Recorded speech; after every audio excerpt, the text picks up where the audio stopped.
Hello, Midland Online Academy students and any other of my students who are absent today. It is Wednesday, February the 10th of 2021. And today our goal is I could summarize the impact of several social reform movements by taking notes in my digital interactive notebook and analyzing primary and secondary source materials. So clicking on the classwork tab, you are going to have a new Google reform on prison and asylum movements. I would do that after you do the notes, unless you just want to pause the video and do it now, whatever. But you know how these Google forms work by now. But we are going to open up our interactive notebook and we're going to want our slideshow. And just for simplicity's sake, I think I'll go ahead and set these up as a split screen, which I don't always do, but let's do that for today. So I've got my two tabs in two different directions. By now, you've done page 2, 3, 4, 5, and 6. All right, we did all of those already, and 7 artistic movements. If you missed any of that, the daily videos back up on that. You also have all these notes in this slideshow, right? So today we're going to move forward into social reform movements. So we're going to start with page 8. And I'm going to move my face away from their faces. Okay, so on page 8, we're going to, and by the way, today we're going to do pages 8 and 9. We'll get 2 done today. It's less typing than some of the other days. So all of these new changes to our economy and new technology lead to new religious and philosophical idea. These things get expressed through artistic movements, and then people want to put them into practice in real life, so we get social reform movements. Now, as we've said all along, we're still going through this cycle, right? Whenever there's technology that brings about economic changes, we have to wrestle with what do we think about it. It shows up in our popular culture. And then eventually people start to ask for legal reform or start charities or start movements to do things. So you could take things like the invention of the cell phone in 2008 when Apple first came out with the iPhone. That led to well, with the smartphone, not the cell phone, but with the advent of the smartphone, you got a new social phenomenon. You had religious groups learn how to use cell phones and bring technology into churches. You had attention brought to worker conditions on the Foxconn factory in China where the phones were produced that led to boycotts, and eventually Apple had to go in and talk to the Chinese government about reforming that. And now we have laws because people were texting while driving or they were on their cell phone playing a video game and driving. So now we have laws in place that if you get caught on your cell phone while you're driving, you get a ticket. So we see this whole process of a new technology leads to changes in society and even leads to protest movements and changes in the law, right? Same cycle we witnessed today in 2021 happening in the 1800s, okay? So we're going to go through here. Wrong slideshow. We're going to be on page 8 of the interactive notebook. And on these slides, we're going to come down until we find the face of this woman. And this woman's name is Dorothea Dix. And she's from the state of Massachusetts. And her big issue, and you see the notes in front of you. So, who is she? You put her name. And what is this all about? You don't have to copy word for word, but get the big idea. Is that prisons had become overly cruel in the 1800s. Now, don't get me wrong. Prison is supposed to be an unpleasant experience, right? When somebody breaks the law and goes to jail, we want prison to not be fun. It's supposed to be punishment. But here's the deal. Ideally, number one, according to the Eighth Amendment, there should be no cruel and unusual punishment. The punishment should fit the crime. So if you committed a relatively minor crime, you shouldn't get the same punishment as somebody who committed a much more serious offense.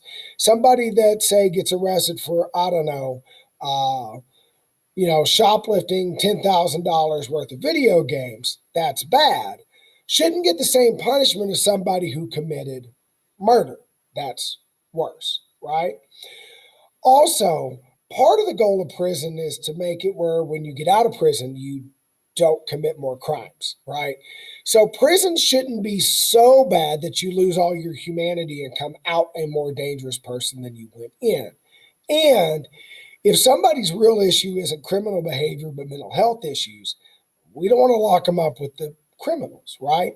Well, in the 1800s, all of that was going on. People were thrown into really horrible prisons. Prisons became a place that made people worse, not better. Many times people were punished way more harsh than the crime would have allowed for. And people with mental health issues were being treated like criminals when what they really needed was medical care. And Dorothea Dix looked at all of that, and she starts a movement, and she's far from the only one. Thousands of Americans get involved in this. They began to push for separating mental health treatment from prisons, making sure that younger offenders are kept separate from adults, so we don't throw 12-year-olds in the same jail cell as an adult, that men and women are put in different prisons, and that we inside prison we separate conditions based on what did you do to get there, so that we don't have non-violent offenders sharing a cell with very violent offenders, because those non-violent offenders are either going to be victimized beyond their punishment for their crime, or they're going to become violent to survive, and then when they get out, they're probably going to keep doing violent things. Now, this is really interesting because over the last few years, you've heard Americans say that we need to go back to the model here. Uh, we went through a cycle starting in the 1980s and the 90s with several crime laws that made prison tougher. Some people are now saying we've gone too far, our sentences are getting too harsh.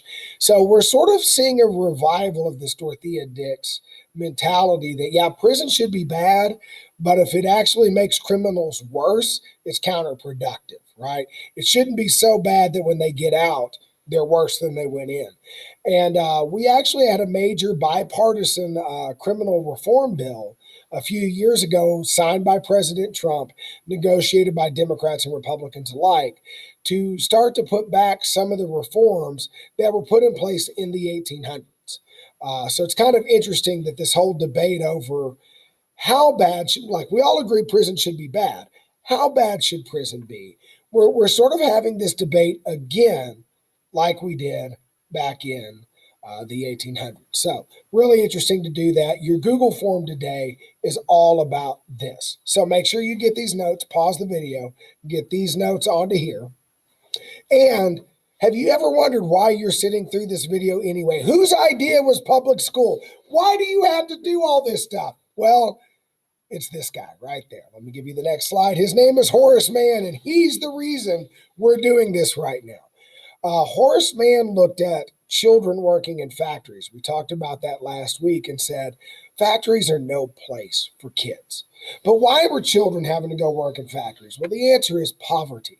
It wasn't the kids of rich people who were working in dangerous factories at 7, 8, 10 years old. It was the children of poor people, because those families were under distress. But trapping those kids in the factory trapped the families in poverty. And Horace Mann said, you know what? Rich kids get an education, and that gives them opportunities.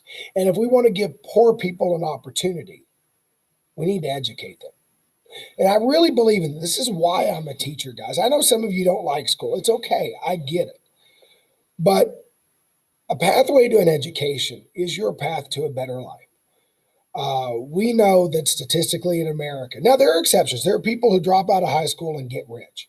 But on average, for the average American, for every dollar earned by a high school dropout, a high school graduate tends to earn $2.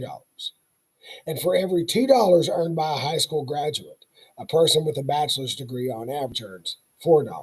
Now, that's not to say you have to have a 4-year degree to have a good job.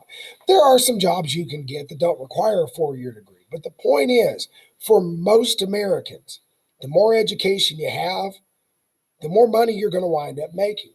Horace Mann said that public education is the great equalizer. This makes it so anybody in America, even if you come from a poor family, even if you grow up with a messed up home life, even if you've dealt with depression or drug addiction or all these issues, If you're educated, you have a fighting chance to build a better life for yourself. And the more education you get, the more choices you have.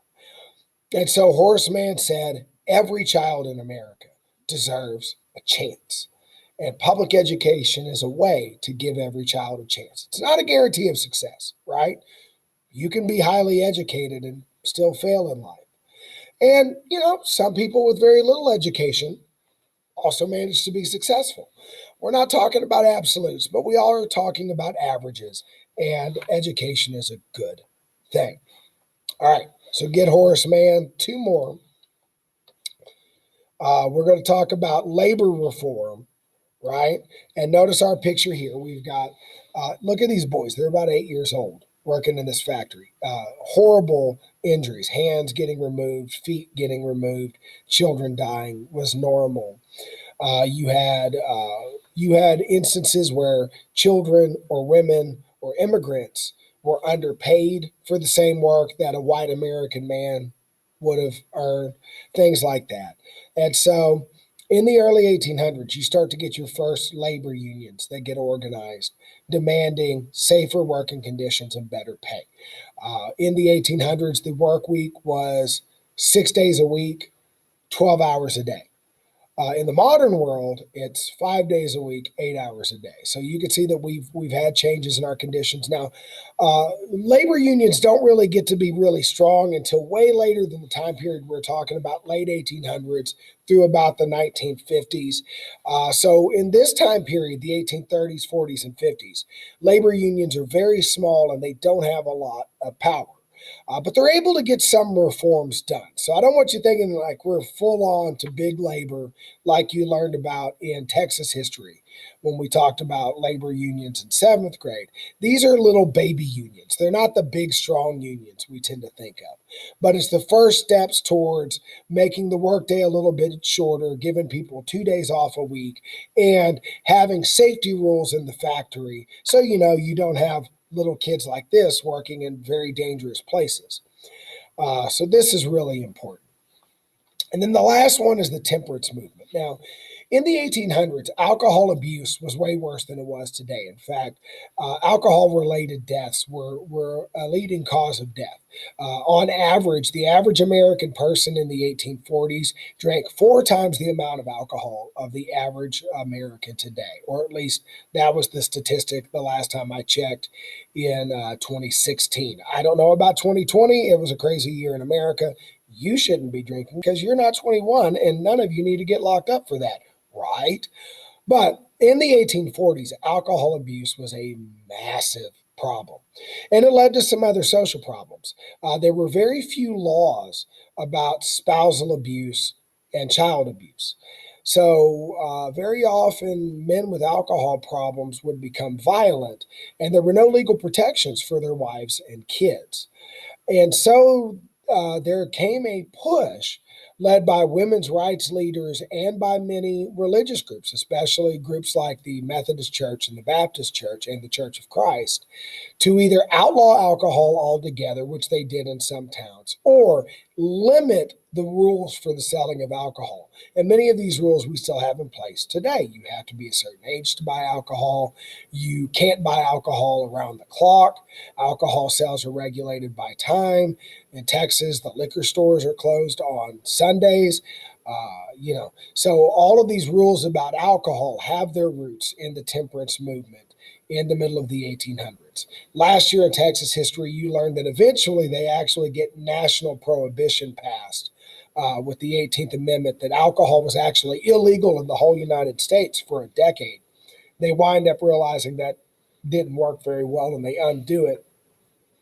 We don't get to that time period this year. That's in the 1900s, and we're not going to make it that far in this class. But this is the beginning of that movement, which you learned about in Texas history. Okay, that's all of our notes for today. Once you've got those done, make sure you do that Google form. Don't forget, you do have an Achieve 3000 on Nat Turner's Rebellion due on Friday, so don't let that sneak up on you. Tomorrow, we will have a fresh video, and we will move into the women's rights movement. Talk to y'all